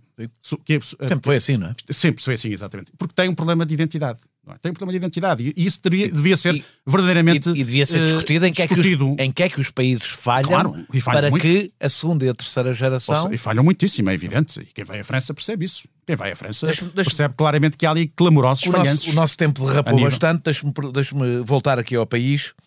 A linha de fratura entre o Bloco de Esquerda e o PCP de um lado e o PS do outro, para além das questões europeias de que falou, mas a que foi fundamental nesta crise, foi alguma coisa que acompanhou de alguma forma de perto, muito de perto, presidindo ao Conselho Económico e Social. Acha que as exigências de regressar à legislação laboral anterior à Troika eram excessivas? Eu acho uma coisa sobre isso. Acho que nós não devíamos fazer determinadas alterações na legislação laboral sem previamente fazermos um estudo rigoroso das coisas. Veja a questão da caducidade. Já vamos, não avance. Eu quero falar, então falo já da caducidade. A questão é porque é uma coisa que me espanta um bocadinho, devo dizer. Aliás, vi na entrevista de Augusto Santos Silva ao Público, em que ele refere que a caducidade, que critica o Bloco de Esquerda e o PCP por terem uma oposição radical, qualquer coisa do género, à concertação social. Ora, não há nada que tenha mais sabotado a concertação social do que a caducidade das convenções coletivas. As convenções coletivas são um espaço da negociação. Tem que ser. Portanto, a caducidade é basicamente um convite à não negociação, é dizer às associações patronais fiquem quietas, não façam nada, deixem caducar. Não tem que ser necessariamente assim. É isso que mas foi isso que aconteceu. Houve agora um período em que aconteceu o período mais social e economicamente mais complexo. Primeiro. E a minha pergunta é, independentemente de concordar ou discordar com as soluções que o PCP e o Bloco de Esquerda apresentam, que até são diferentes uma da outra, não é a posição de recusar alterar essa legislação, não é exatamente uma forma de ser contra a concertação social e sabotar a concertação social? Não, porque eu acho que não é aí que está a questão da concertação social. A questão da caducidade. A questão da caducidade, a meu ver, há que fazer um estudo rigoroso para perceber se a caducidade ajudou ou prejudicou o interesse dos trabalhadores em Portugal. Nós temos o Código de Trabalho. Quantos trabalhadores é que hoje são abrangidos pela contratação mas coletiva? Isso é o facto de não haver... Isso é outra questão, que é não haver contratação coletiva. Mas outra questão é a questão da caducidade, porque a questão é... As duas coisas estão ligadas, não? Estão ligadas, mas não estão absolutamente ligadas. A caducidade, a questão da caducidade é saber. A caducidade, de certa maneira, apela a uma negociação permanente. Dir-me, aqui há uma negociação desnivelada, porque há uma parte mais fraca e uma parte mais forte. E nós sabemos isso. Mas o que é que tem que garantir justamente a proteção da parte mais fraca? É o Código de Trabalho. Aí é que está a questão fundamental, é a legislação laboral. E essa é que é fundamental. Que é o menos. Claro. Que é o menos. Mas esse aí tem que se ter uma posição os sindicatos deixam de ter qualquer razão de ser sem... Não deixam de ter. Sem contratação coletiva. Não, por isso mesmo é que os sindicatos também podem ter interesse em que haja essa caducidade com regras. Por isso é que a solução que o Governo apresentou me pareceu uma solução bastante razoável. Que era uma solução, no caso de haver uma denúncia de haver caducidade, imediatamente o processo ser transferido para um tribunal de arbitragem para fazer uma avaliação e manter assim o processo negocial vivo. O que me parecia interessante era o seguinte, era, por exemplo, que o Conselho Económico e Social, eu tenho esta experiência agora de 1 ano e pouco, nós temos que reinventar o Conselho Económico e Social em Portugal, porque ele pode ser muito positivo e foi muito positivo noutros países, e no nosso não é que seja negativo, evidentemente, mas pode fazer muito mais. O Conselho Económico e Social, veja, o Conselho Económico e Social espanhol, que se centra quase exclusivamente na questão da concertação social. O nosso tem uma outra componente que eu acho também interessante, que é a componente da participação de várias associações num plenário que nós temos, à semelhança, por exemplo, do francês, mas o espanhol concentra quase nisso. O Conselho Económico e Social espanhol tem 160 funcionários. Altamente pessoa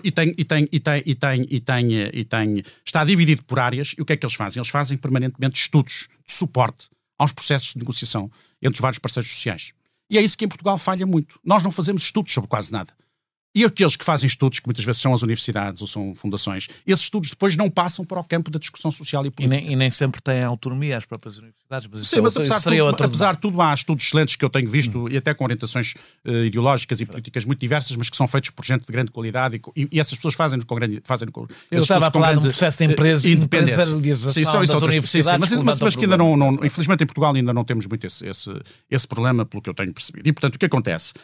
O problema é que depois esses estudos não entram no campo do debate e da negociação social e política. E o SESP podia ter aqui um papel. A questão da caducidade é um caso que acho que devemos estudar, devemos olhar para aquilo e ver. Vamos lá ver o que é que resultou da aplicação da caducidade. Ela já tem uns anos. Vamos ver o que é que resultou. Quem é que ganhou, quem é que perdeu com isto. E a partir daí fazer uma discussão devidamente informada. E é essa discussão em Portugal. As discussões demasiado ideológicas, no mau sentido da expressão, não é? A palavra ideologia também tem uma componente... Pode e deve ter, a meu ver, tem várias, é polissémica, mas há uma componente negativa, que é justamente, que aliás o Marx foi um dos primeiros a desvelá-la, não? Que é justamente a componente de permitir e de impedir a compreensão plena da realidade. É um mecanismo de distorção da compreensão da realidade. E em Portugal há muitos mecanismos de distorção da compreensão da realidade. E o principal mecanismo é que não estudamos suficientemente as coisas. Aprovam-se leis, as leis são aplicadas e depois não temos tempo de maturação, de reflexão, de análise crítica. Mas não sei se ouviu a entrevista, imagino que leu a entrevista de Mário Mourão, o novo líder da tendência sindical socialista e provável futuro secretário-geral do UGT, defendeu que estava na altura de repor o que a Troika tirou aos trabalhadores. Ou seja, sim, o PS ficou contra todos os sindicatos nesta posição. E até contra as suas posições em 2015, incluindo no seu programa eleitoral. Não é fácil. O PS no seu programa eleitoral em 2015... Sempre em relação à caducidade, mas em relação, por exemplo, às indenizações compensatórias, que defendia 20 dias, não era para os contratos. Isso aí acho que são questões que podem ser discutidas, é evidente. Ou seja, questões como o período experimental. Mas a sensação que se tem é que o Partido Socialista, curiosamente, depois de 6 anos de alianças com o partido à sua esquerda, recuou nas suas posições laborais para uma posição mais centrista, o que é um pouco estranho, sabendo que, ainda por cima, são temas que são naturalmente, estruturalmente, historicamente essenciais, não sim, são e acho que para são, partidos, acho que para partidos de esquerda em geral, não é especificamente para o PCP e para o Bloco de Esquerda. E até para os partidos democratas cristãos na Europa. E até para os que ainda sobrevivem, não é? Os poucos que ainda sobrevivem com essa cultura. Não acha que o Partido Socialista foi absolutamente intransigente nesta matéria? Não, eu não vou entrar nesse campo da discussão sobre, como disse, tal como não imputo responsabilidades ao Bloco de Esquerda e ao Partido Comunista Progressista, também não os imputo ao Partido Socialista. Não acho que cada um defendeu o que entendia que devia defender. O Partido Socialista, o Partido Socialista está contra a central sindical onde tem maior influência. Eu vi essas declarações e li essa entrevista, mas as posições que a UGT tem defendido na concertação social têm sido posições bastante mais nuances do que essa, digamos assim, para usar estava à procura da expressão mais adequada.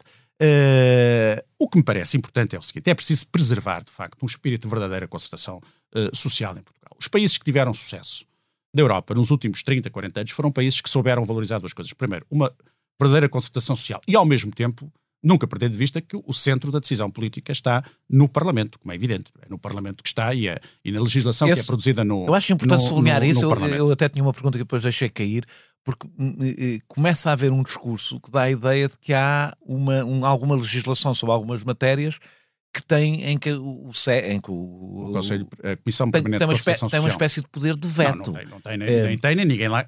Isso seria profundamente antidemocrático. Não era aceitável, é evidente, porque isso então entraríamos num regime corporativo, que não é o caso. Não é o regime corporativo, nem há nada neste regime que aponte para qualquer corporativismo. Eu vou-lhe dizer. Eu não acho que haja. Não vou dizer o que é que há por acaso eu até acho que de corporações há. Não, corporações há. Agora, nós damos poderes às ordens, não vamos entrar nesse debate. Mas isso até vamos discutir agora. Essa é uma discussão que o país vai ter. O seu partido está a fazer uma proposta que eu acho que é uma reforma. E os liberais, então, esses estão muito mais empenhados ainda nessas. O Partido Socialista, mas aqui em Portugal, o Partido Socialista está a defender. E toda a Europa está nessa linha. Em relação às ordens profissionais, que eu subscrevo inteiramente e que são uma reforma estrutural. Mas eu quando estava a falar. Mas aqui estamos a falar do patronato. E eu, das associações patronais, mas eles têm todo o direito e é fundamental que haja. Como é importante que haja sindicatos, também é importante que haja associativismo empresarial. Agora, durante os anos da Troika, os sindicatos mantiveram-se nas mesas de negociações. Bastou uma contrariedade para que as associações patronais fizessem uma ameaça de abandonar a concertação social. Agradou-lhe aquele espetáculo que foi dado pelas associações patronais. Eu já disse uma coisa, naquele momento, em relação à questão em concreto, eles tinham razão. E a prova de tinham razão é que o Primeiro-Ministro imediatamente lhes deu razão e até lhes pediu desculpas. Isso é uma coisa. Agora, sobre essa coisa, acredita realmente que no meio de uma negociação política, aquele golpe mediático foi mesmo por causa da ausência de um telefonema ou de um aviso? Não acha que isso é um bocadinho ingênuo? Eu não faço, não é ser ingênuo deixar. É que para mim foi evidente que aquilo era um anúncio público de qual era a linha vermelha que as associações patronais não deixariam ultrapassar. Não, mas na negociação política. Eu não vi isso. Não. Eu por acaso não entendi assim porque acompanho as reuniões. Nós temos reuniões de 15 em 15 dias. E veja, por exemplo, a agenda do trabalho digno. As associações patronais tiveram sempre toda a disponibilidade para discutir, naturalmente tendo as suas próprias posições, mas tiveram sempre toda a disponibilidade para discutir os grandes temas que estavam. A questão de teletrabalho. Acho vou dizer, quando eu vi aquela conferência de imprensa, sabe qual foi a minha conclusão? Não ia haver orçamento. Quando vi aquela conferência de imprensa... Faltava agora nós estabelecermos o encadimento a dizer primeiras associações patronais terminaram a posição do PS e o PS foi inflexível. Não houve orçamento. Não, acho que as associações patronais... Estou aqui a teorizar a raciocinar a partir dessa... Não acho que não seja... Está a exagerar a minha posição. Talvez, caricaturar. Mas não acho que tenha sido nada disso. Acho que foi um aviso de quais eram as linhas vermelhas que não aceitavam que o governo ultrapassasse. Mas que linhas vermelhas? E ultrapassasse se quisesse, evidente. Não, mas não foi nada disso. Eu, francamente, não acho isso. Eu devo dizer que se há coisa Acredita mesmo que fizeram uma conferência de imprensa. As três associações patronais que não receberam telefonema? Aquelas associações patronais, eu não estou a dizer que estou de acordo com o que eles fizeram, deixaram de fazer. Isso não Qual é a sua opinião? Não pronuncio, já disse, porque enquanto ainda sou Presidente do SES, não pronuncio sobre isso. O que devo dizer é o seguinte: houve ali, aquilo não foi só aquele acontecimento, tinha havido outros, alguns desentendimentos, houve ali alguns momentos em que as coisas podiam ter corrido melhor, de facto. E, portanto, os sindicatos nunca fizeram aquilo. E tiveram fortes razões para fazer durante o tempo da Troika. Ainda bem que não o fizeram e ainda bem que as associações patronais também rapidamente regressaram. Veja, bastou depois terem uma conversa com o Primeiro-Ministro que durou 2 horas na residência do Primeiro-Ministro e ficou tudo esclarecido. Adorava de saber o que é que o Primeiro-Ministro E eles voltaram.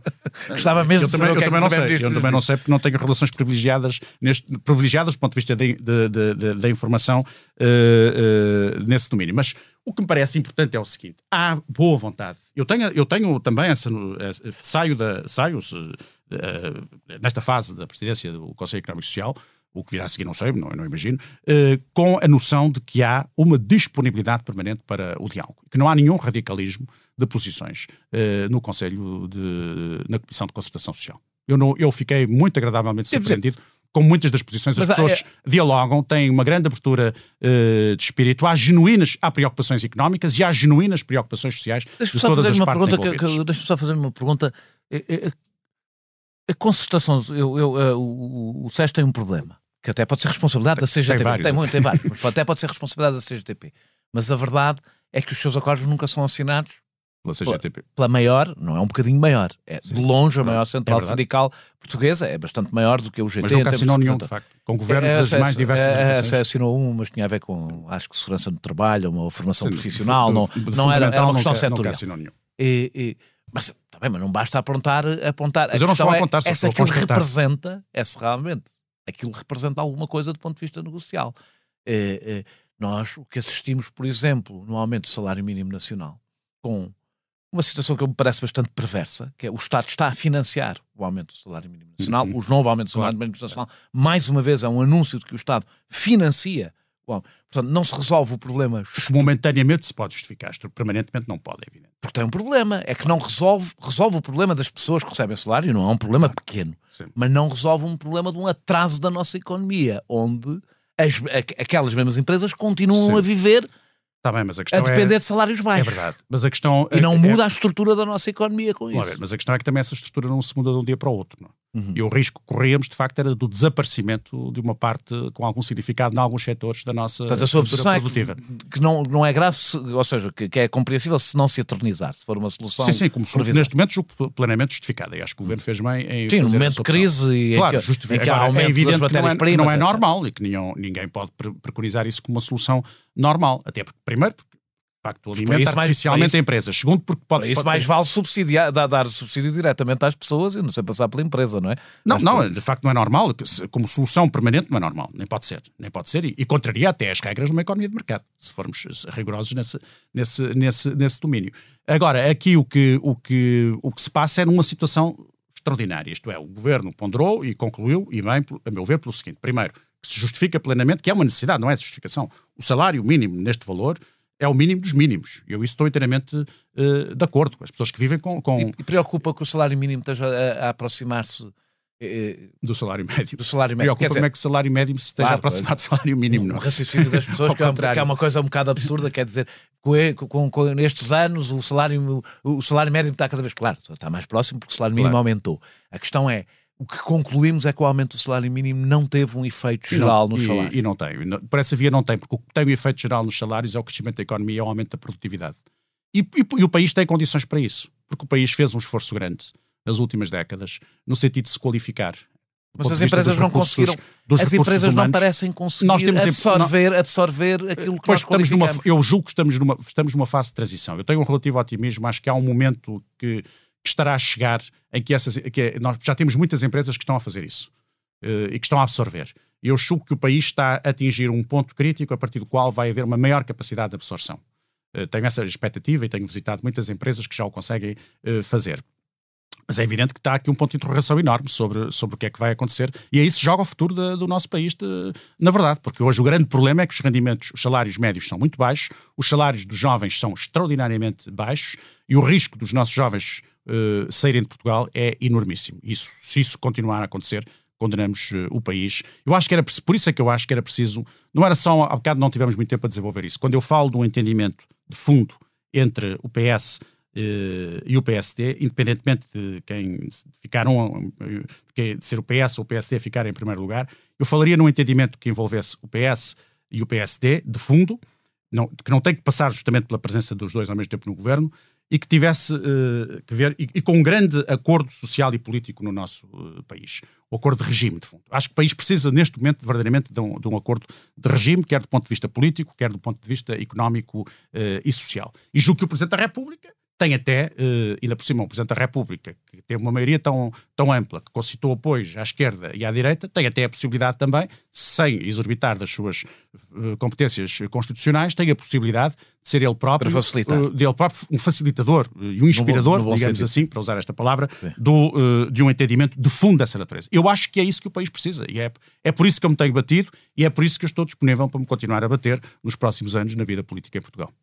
Quer ser deputado nas próximas eleições? Não tenho nenhuma pretensão especial em ser deputado nas próximas eleições. Fui deputado, tenho muito orgulho nisso, sou um parlamentar que tenho a noção de que em Portugal não há um suficiente respeito pelo Parlamento e que os próprios políticos por vezes desrespeitam o Parlamento. O Parlamento tem vindo sistematicamente a ser desrespeitado até porque não tem condições de trabalho e devia ter melhores condições de trabalho e isso se refletiria na qualidade da discussão política. Mas numa entrevista O que eu disse foi uma coisa... Falou não viu com maus olhos a possibilidade de ser até Presidente da Assembleia da Não, mas isso foi uma coisa que depois foi mal interpretada, porque a pergunta que me fizeram foi, e eu não podia responder de outra maneira, se algum dia pode ser daqui a 20 ou 30 anos, imaginando que eu estarei vivo nessa ocasião, e a resposta que eu dou é evidente que ninguém que respeita o Parlamento, que valoriza o Parlamento, que passou anos e anos da sua vida no Parlamento, pode dizer que não gostaria ou que ficaria insatisfeito se porventura lhe fosse concedida tal honra. Creio que ninguém do seu que seja honesto diria coisa diferente dessa. Mas nunca disse que queria ser Presidente da Assembleia da República daqui a 2 dias, nem isto está no meu horizonte pessoal, como não está nenhuma função política específica. Quanto ao Parlamento, o que eu disse foi, há 2 anos eu fui convidado para ser deputado. Ia sair do Parlamento Europeu e fui convidado para ser deputado. E disse que não, porque acho que era uma questão de seriedade. Eu tinha estado claramente contra aquela solução, o que se perspectivava era a manutenção daquela solução. Houve outros deputados que estiveram contra essa solução e mantiveram-se sempre no Parlamento. E todo o discurso político que eu fiz foi um discurso de rejeição da solução que se perspectivava que continuasse. E, portanto, não podia. Era uma questão para mim. Eu entendi que não tinha condições e disse que não. Essa razão de fundo, quase de princípio, não, que me impedia na altura, hoje está removida. Se eu interpretei bem as declarações do Primeiro-Ministro que há dias na entrevista que deu na televisão, aqui há 3 semanas atrás, mais ou menos, eu entendo que é uma posição mais ou menos idêntica, se não mesmo idêntica àquela que eu tenho. Que está disponível... Claro. Isso, eu não estou indisponível, não é mesmo que está disponível. Apesar de tudo, parece a mesma coisa. Não é, porque para estar disponível, o não estar indisponível significa que há uma abertura. O estar disponível já é uma atitude diferente, é dizer, sim, eu estou disponível, já percebi que estão criadas as condições, eu estou disponível, eu concordo com tudo. Essa fase também ainda não chegamos lá e depois já me dizer uma coisa, ninguém me convidou para ser deputado e até presumo que ninguém me venha a convidar para ser deputado e eu convivo perfeitamente com essa situação, ninguém tem obrigação nenhuma de me convidar, seja para o que for, portanto eu estou completamente à vontade nesta situação. O que deixei claro, isso sim, até porque também eu sou do Partido Socialista, sou militante do PS e também tenho as minhas responsabilidades e deixei claro que neste momento, nesta fase, que apesar de tudo é uma fase difícil, é distinto do que era há pouco tempo atrás, que eu acho que é um combate difícil, aquele que nós temos pela frente, que eu, por uma questão de princípio, já não estou indisponível. Agora, daí é entender-se que porque algumas pessoas até se entenderam que já quase me estava a oferecer para ser deputado, como se isso fosse neste momento a maior ambição da minha vida. Garanto-lhe que não é. A maior ambição da minha vida não passa... Aliás, não há a maior ambição da minha vida, nunca coloquei a questão nesses termos. Há muitas outras coisas que eu gostaria mais de fazer do que voltar de imediato à Assembleia da República. E para terminarmos, o que é que pensa no futuro de uma liderança do PS por Pedro Nuno Santos, aquele que parece ser a escolha mais óbvia neste momento, ou aquela de que se fala mais? Desvirtuaria, eu não estou a... Sim. Desvirtuaria a natureza do Partido Socialista. Eu não estou a perguntar se apoia-se, não apoia-se. Claro, nem eu responderia se me perguntasse. Imagino que não. E imagino que não, pelo menos está distante politicamente dentro do PS. A minha pergunta é... Não é estar distante politicamente do PS. Mas eu respondo claramente, não desvirtuaria. Não desvirtuaria, evidente, não desvirtuaria. A natureza do Partido Socialista. Não desvirtuaria. Primeiro, a natureza do Partido Socialista é aquilo que em cada momento os militantes do PS quiserem que ele seja. Essa é que é a questão fundamental. Vamos lá ver, essa ideia de dizer que há um PS... O PS não é uma espécie de essência metafísica que está pré-determinada e o PS é isto e acabou, ponto final, parágrafo. Não, o PS é aquilo que em cada momento os militantes do PS querem que ele seja. Eu presumo que os militantes do PS entrarão num estado de lírio tal que queiram que o PS se transforme subitamente num partido substancial e radicalmente diferente daquilo que tem sido a sua história, com as evoluções próprias da sua história.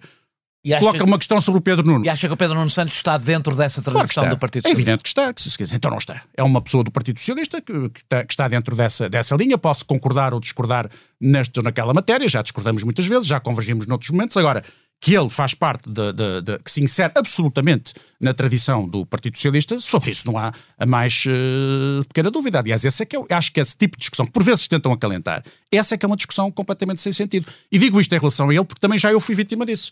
Também houve uns que achavam que eu já estava fora do novo PS, que havia um novo PS, e que eu já não fazia parte dessa nova entidade metafísica que eles tinham de repente construído, que era um novo Partido Socialista puro, absolutamente puro, e que eu representava uma coisa qualquer, extravagante, estranha, exterior ao Partido Socialista. Ora, aquilo que me fizeram em relação a mim, jamais eu faria em relação, por exemplo, ao Pedro Nuno Santos, que é uma pessoa do PS, que eu habituei, eu conheço desde que ele é mais novo do que eu, não sei quantos anos, mas ainda uns anos significativos, e eu vi-o como líder da JS, acompanhei o percurso dele.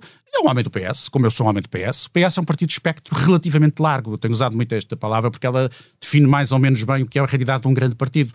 É um partido onde há pessoas que, obviamente, pensam de maneiras distintas em relação a muitas coisas, mas julgo que se reconduzirmos tudo isto há uns grandes princípios filosófico-políticos que são ou devem ser a inspiração de alguém quando decide aderir a um partido político. Eu acho que aí nós estamos no essencial todos de acordo.